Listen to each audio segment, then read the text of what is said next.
Mac, we've talked about a lot of things that went on in your life, but there are two or three that we haven't visited about at all. One, your church. Could you give me just a brief view of your involvement with the Episcopalian religion? Well, I was baptized at Christ Church in 1926 and confirmed there. That's downtown Nashville. Yeah, downtown Nashville. It's Christ Church Cathedral now, they call it, because the bishop is there. Right across the street from the post office and the federal building. Right. And I went to Sunday school and church every day.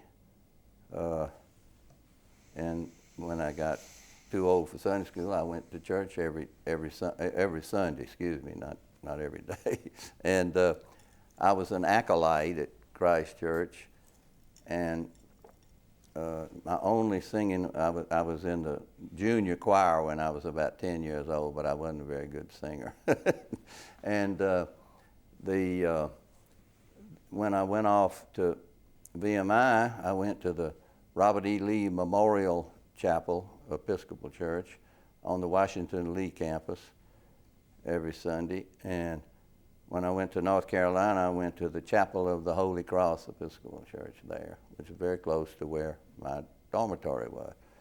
And at Columbia, I went, at VMI, you had to go to church every Sunday. It was compulsory. Not at Columbia. And, yeah, not at Columbia. But, well, yes, Columbia, in midshipman school, you had to go to church, and I went one time to, they only had two choices for Christians, the Protestant church at Riverside Memorial Chapel and the Roman Catholic Church, which was about, well, the Riverside Memorial Church was 12 blocks away, and you had to march to it. And it was huge, and you stood at attention inside the church until the commandant came and said, rest, and then you could sit down. And it was very un-Episcopal-like. And then the Roman Catholic Church was 2 blocks away, and I went over there after the first time at the Protestant service, and I liked it a lot better because the Roman Catholic service was just like the Episcopal service, except it was in Latin. And I had taken 5 years of Latin and even won the Latin medal at MBA, so I really liked that. And then when I got out of came back to Nashville, got out of the Navy, I transferred from Christ Church to St. George's, where I went till 1966. And you remember the vestry there? Yeah, I was on the vestry there, and clerk of the vestry and chairman of the kindergarten board. St. George's. St. George's. And then I transferred to St. Andrews, where I belong now, in 1966, and been there ever since. I was at St. Andrews, I've been a delegate to the diocesan convention several times. And one time, one of the earlier times, Justice A.A. Birch was a delegate from his church, and I got to know him pretty well. We associated pretty well together then. That was long before he got to be a judge. And then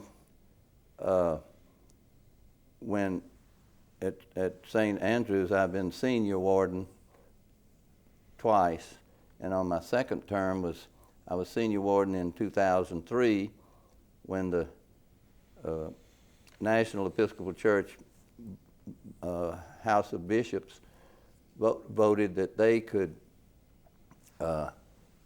change the meaning of the words in the scripture by majority vote.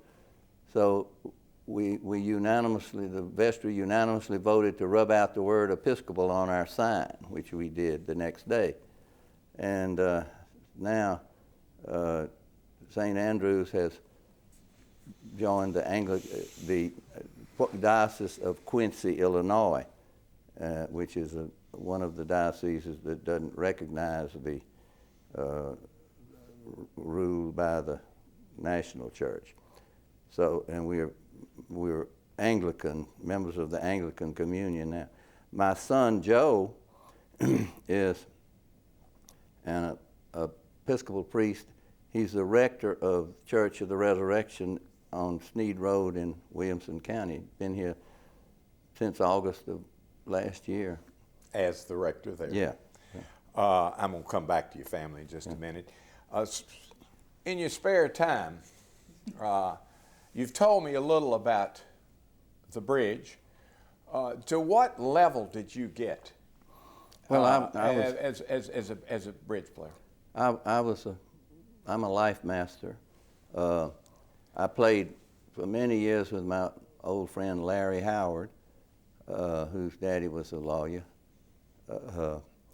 He was with Hume, Howard, Davis, and Bolt back in the old days in the American Trust Building when and I knew him all my life. And then Larry died in 1996, so I haven't played near as much since then.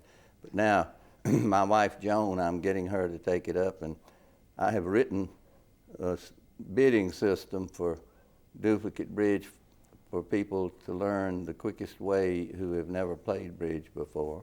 And I guess my approach to the Gorin system would be outdated badly. Well, it would be very similar in a lot of ways, but it's a little more, it's a little easier to learn my way, and my way is extremely accurate. You don't have to guess. I'd be interested in pursuing that at another time if I ever get back to playing bridge again. But let me move on to another hobby, because obviously you've had a lot of spare time, and I'm saying that about as facetiously as I know how to say. But tell me about your involvement in the world of music, Mac.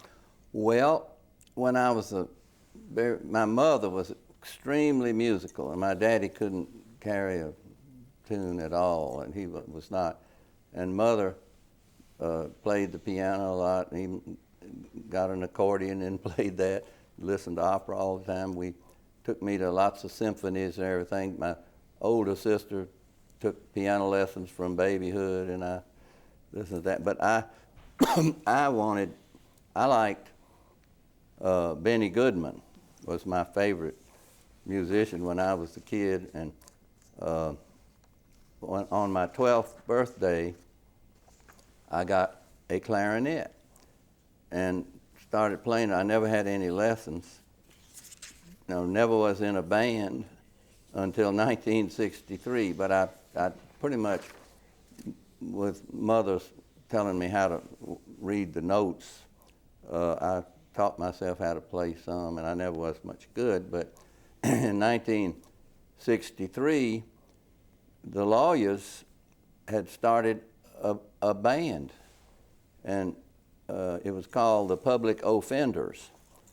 And I always said every time we played, we lived up to our name.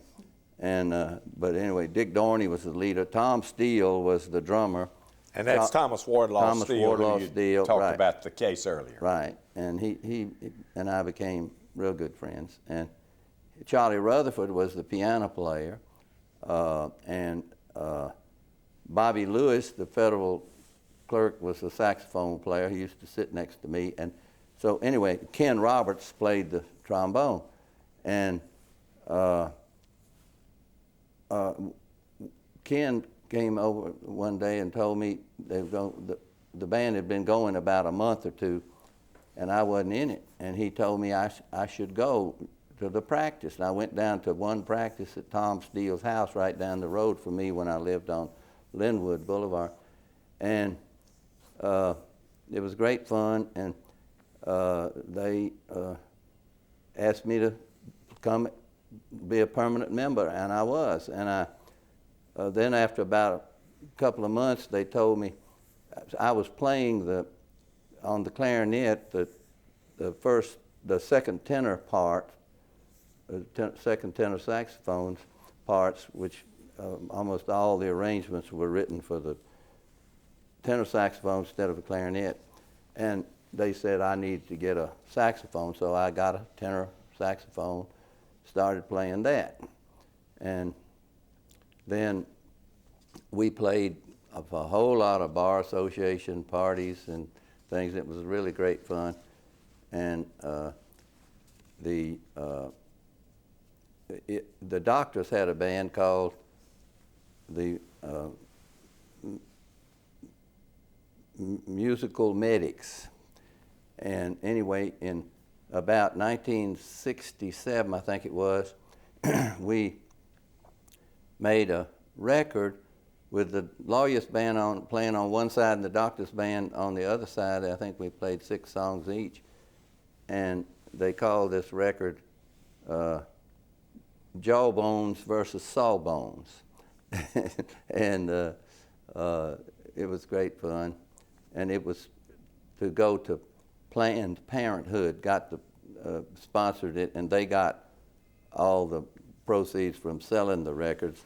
That was before they started advocating abortions. And but anyway, it was great fun. And in 1969, those 2 bands dissolved, and Tom Steele and Charlie Rutherford and I organized a new orchestra from the remnants of the 2. The Jawbones and the Sawbones. Yeah, from the remnants of the Doctors and Lawyers band, and it's still going, called the Establishment Orchestra. And we got Del Sawyer to be the leader at first, and I was in that till 1978, and then I decided I better quit playing in that band because the last time we played was on a Tuesday in Chattanooga at the Chattanooga Choo Choo for the Chattanooga Dental Association's annual dance, and I got home at 4 o'clock in the morning and had to be in court the next day. So, but then one of the young players in both those bands, the Establishment and the Lawyers band I was in, was a trombone player named Lewis Brown. And he was a real talented guy, and he started a Dixieland band that about 1990, I think it was, 85 to 90, something like that. They played first over there at the Rainbow Key and off White Bridge Road, and every Sunday night. And I went one for the first time he played, and he saw me and told me to bring my saxophone the next time. And I came the next time, but I brought my clarinet. But he had an ulterior motive. He loved to tell lawyer jokes. So he told this lawyer joke and invited me to play with him so he could tell a lawyer joke. And he would do this almost every time he saw me there. And that's how I got to know my wife, Joan, who her husband died in 1998, and my wife, Dot, died in 1999.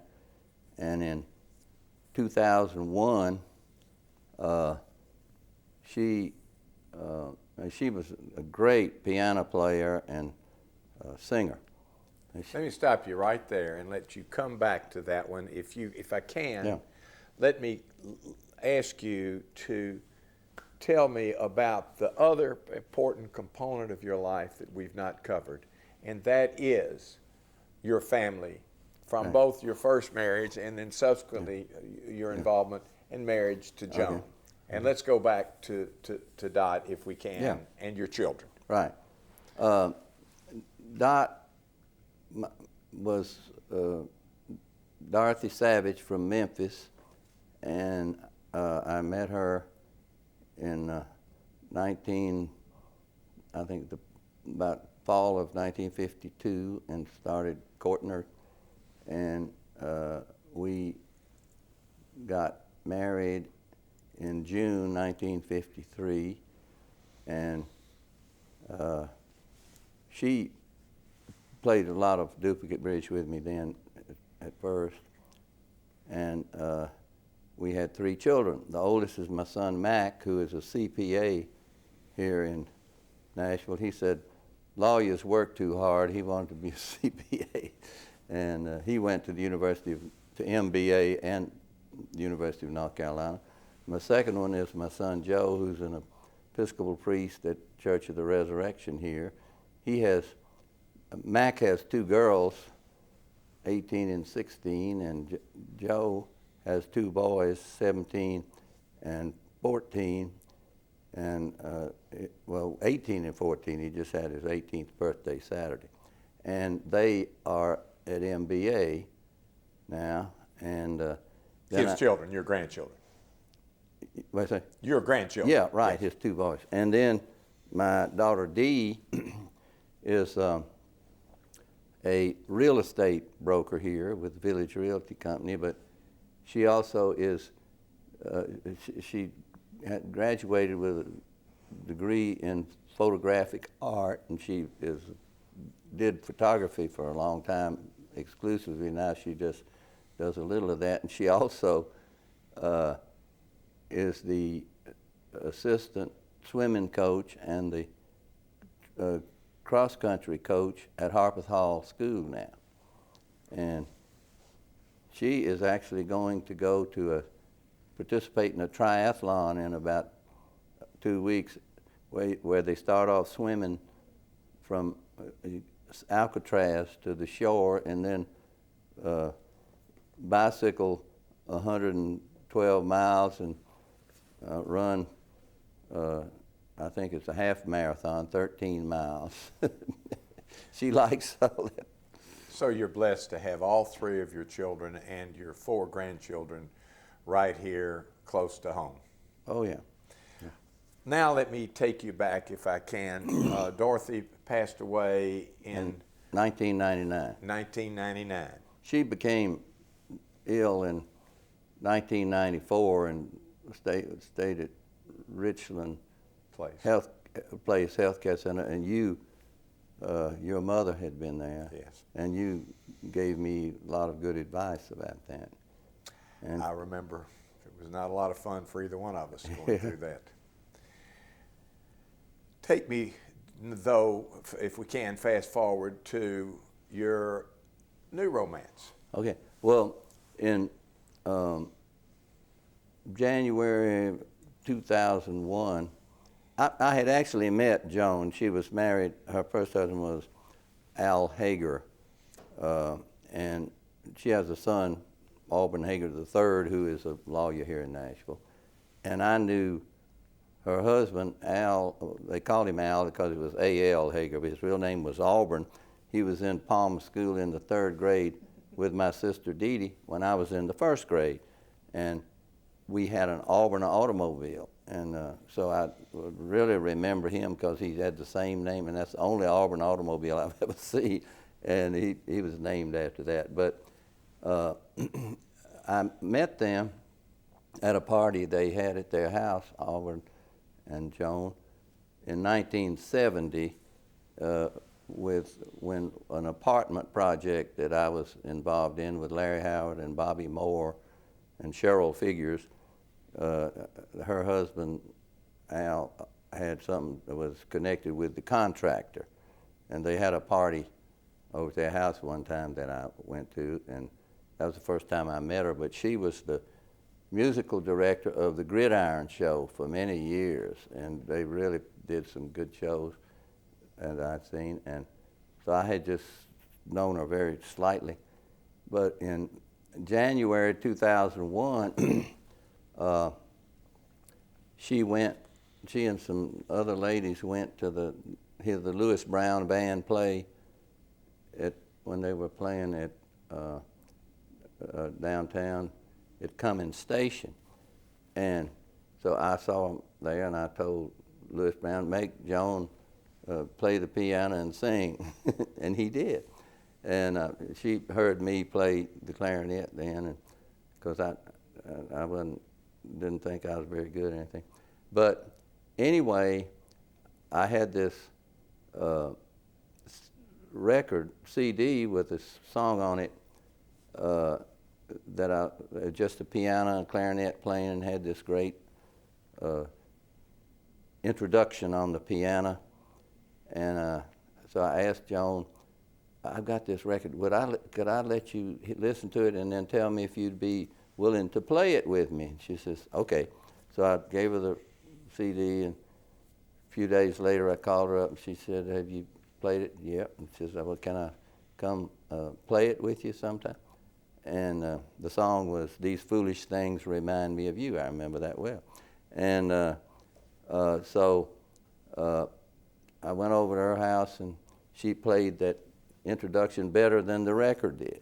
And so even after she heard me play the clarinet on it, she said, I'm playing music at the Wild Boar restaurant on Valentine's Day in February, and she asked me to, would I play with her? And I said, yes, okay. So anyway, I went and played, and we had, 2 or 3 other people were playing with us, but 110 people came to this thing over there. And we started thereafter. We played at the Wild Boar. In the next 2 or 3 years, we played, every 3 months, maybe 2 or 3 months. And she also asked if I would play with her and Chatty Baker, and he's a singer, and Dee Shepherd, who's a singer, at nursing homes, one of which was Richland Place, and another one was Imperial Manor Nursing Home in Madison.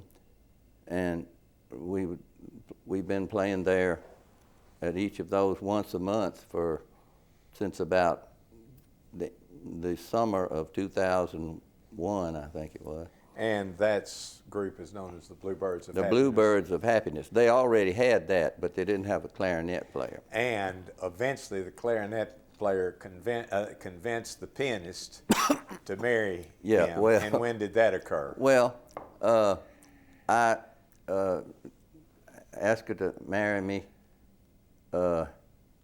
in early 2004.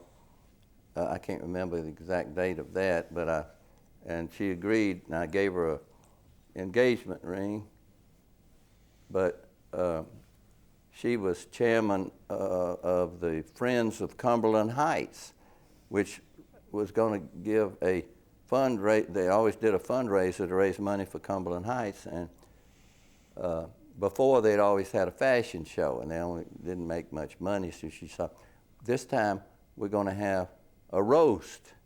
And she said, you're drafted as the victim of the roast, and we can't get married till it's over, and that's going to be on August 26th. So I think she wanted to hear what they're going to say about me. They told it all. They told it all. So Hooker anyway, and done. They had this roast, and I was living in terror the whole time, and to get up there, and all these guys. Oh, and she said, we're going to make a lot of extra money because we're going to record a disc that I gave you to give your daddy of you playing, and we'll sell those for $25 a piece at the thing. And they got a couple of hundred of them because 400 people came to the roast. And so during the roast, the roasters said they insulted everything I had ever done, but they insulted my clarinet playing worse than anything. And so afterwards, they didn't sell but about 5 of those discs. Cost them a lot of money. But anyway, in spite of all that, we went ahead and we got married on October 7th of 2004, and I set a record, broke Alf Adams' record. I became the oldest Tennessee lawyer ever to get married. And then, because I was 78 at the time, and Alf had only been 75 when he had gotten married 2 years before. But Dan Canale of Memphis broke my record the next month. And I think he was 85 and got married. So anyway. Well, you held it for a brief term. Oh, yeah. And Joan and I have been playing ever since then, twice a month at those two nursing homes. And there's another one, Blakeford, we play at. Now we've been playing about every other month there. And you've had a wonderful marriage. Oh, and it's great. It beats working, playing the clarinet. Mac, you have the most pleasant and frankly disarming of personalities. And yet you are one of the very best trial lawyers I've ever seen. How have you been able to take that disarming personality, use it, and still stick the stiletto in when needed? Well, I took when I had been practicing law, the first year I practiced law, they sent me to a week's course in trial technique at New York I forget the name of the place, and they had one of the courses had a psychiatrist, and he testified said something that I really remembered. And he said, the average person has a 7.5 second attention span. That means he could pay attention for 7.5 seconds, and then he goes off a second or two, and he comes back. So when you're trying a case for a jury or a judge, it's good to make points in 7.5 seconds, and then go to your next point. And so I decided also it's much more persuasive to get right to the point and say exactly what you mean as quick as possible, and then go on to something else and write in briefs. It's much better to write direct, right to the point, don't put any unnecessary words at all in there. And I really think it's easier to get your story across that way. But and you really got to pay attention during the trial and to everything the other side says. And it just, preparedness is the main thing in trying cases. You've got to be prepared. And your Southern charm, were you born with that? Was it the genes? Did you inherit it? Well, I've always lived in Nashville and always had a Nashville accent. So, and I never tried to talk like a Yankee, even though when television became popular in Nashville about 1953, most of the television people talked with Yankee accents, but by that time I had my Nashville accent thoroughly ensconced, I think. And did that ensconced Nashville accent become an ally in trying lawsuits? Oh, I think so, but particularly with Tennessee people, jurors and judges, but you never know.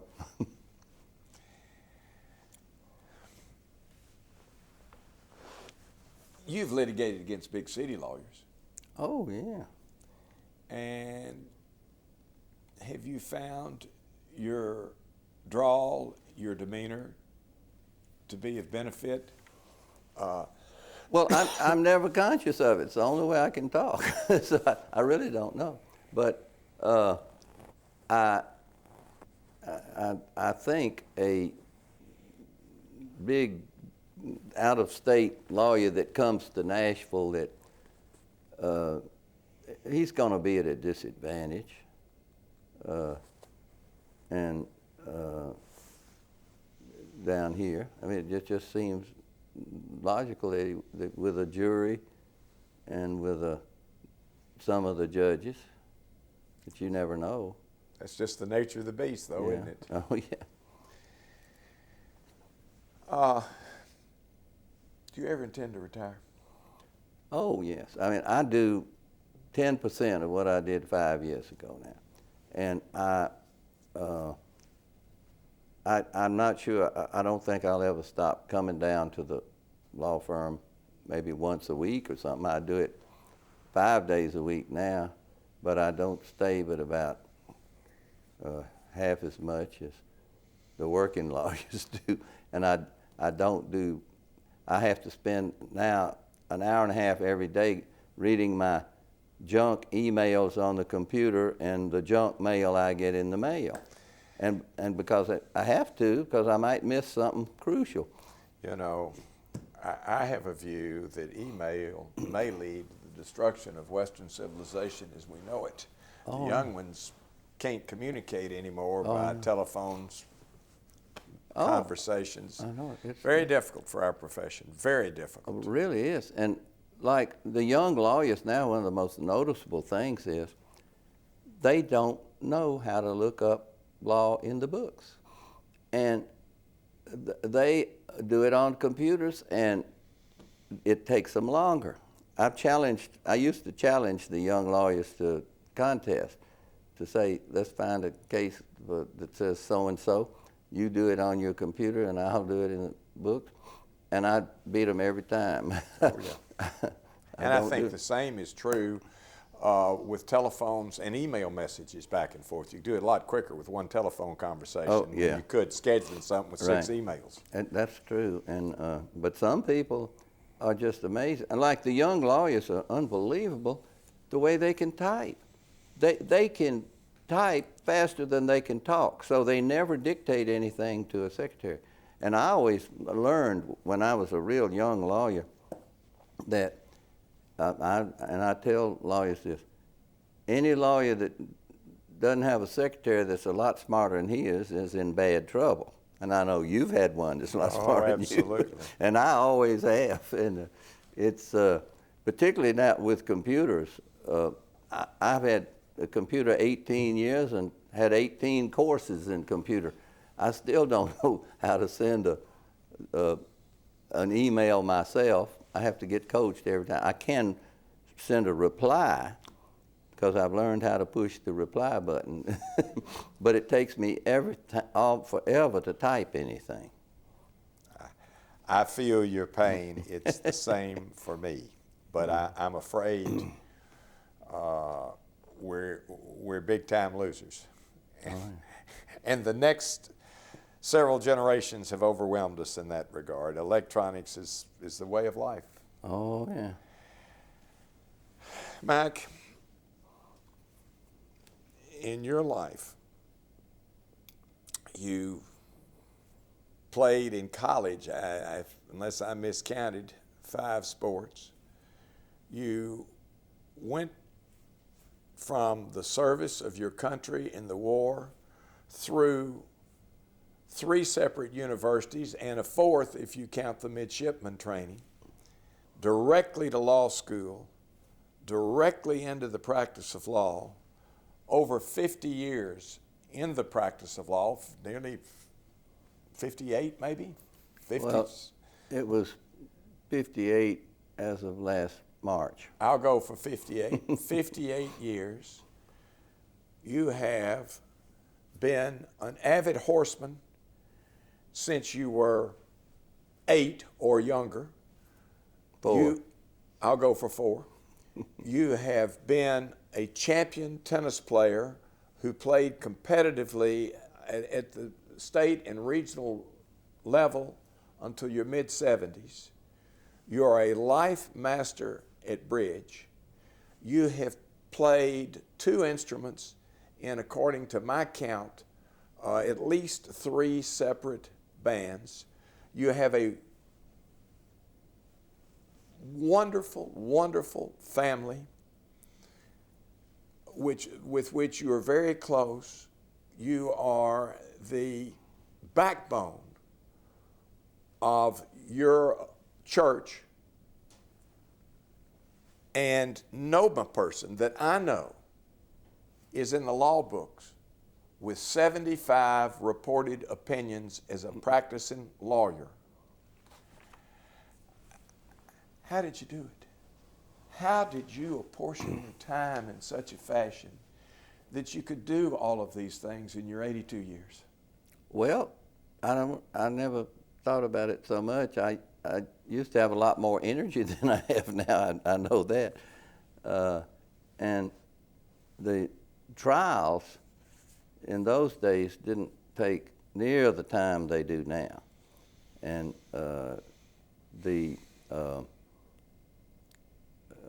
there was, I guess it was not a problem to work 40 or 50 hours of law work and then do those things sometimes. And I think it's good for you to do other things than just practice law. And you've always encouraged that of every lawyer we've had at Wilder, Langston, Dortch, and Davis, haven't you? Sure. And, you know, back in the old days, you couldn't market. It's what they market now, you know, you couldn't market. And you got clients from people that were personal acquaintances. And I got a lot of clients from people who played tennis and horseback riding, mainly fox hunting in the Hillsborough Hounds. I got a lot of clients from that, and got some from playing music. But that's not why I did those things. But it did bring. That used to be the way law firms got business. Lawyers got business. Well, the truth is, because it was so, when I went through a decade and change behind you, we couldn't ask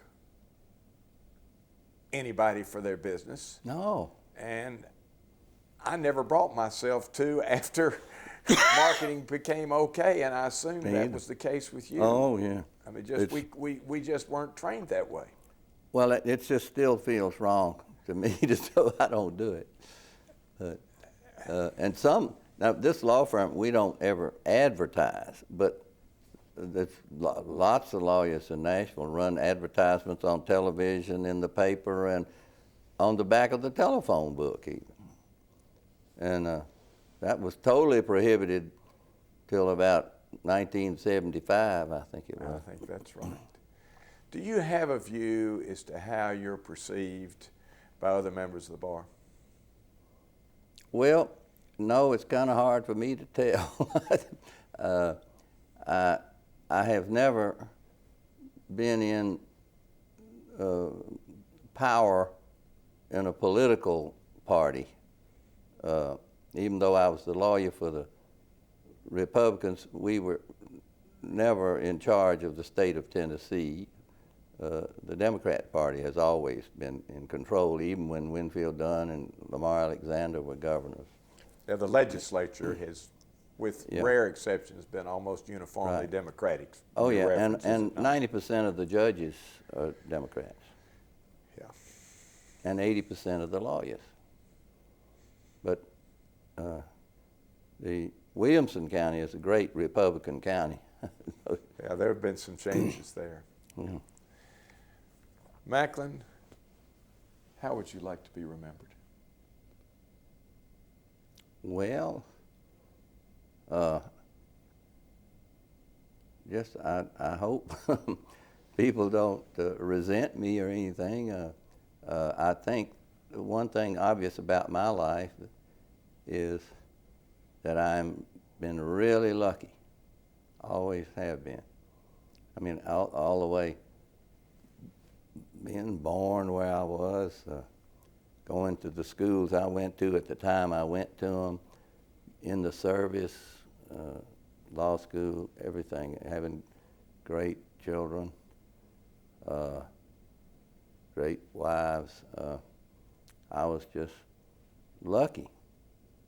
And I've had a whole lot of surgical operations, a mastoidectomy, 2 total hip replacements, submucous resections and everything. Every time I had one, I made an excellent recovery. So I guess everybody thinks I'm real lucky. Maclin, I think most everybody would agree with me that you're one of the very best we've ever had at the bar, and truly a man for all seasons. And thank you very much. Well, thank you.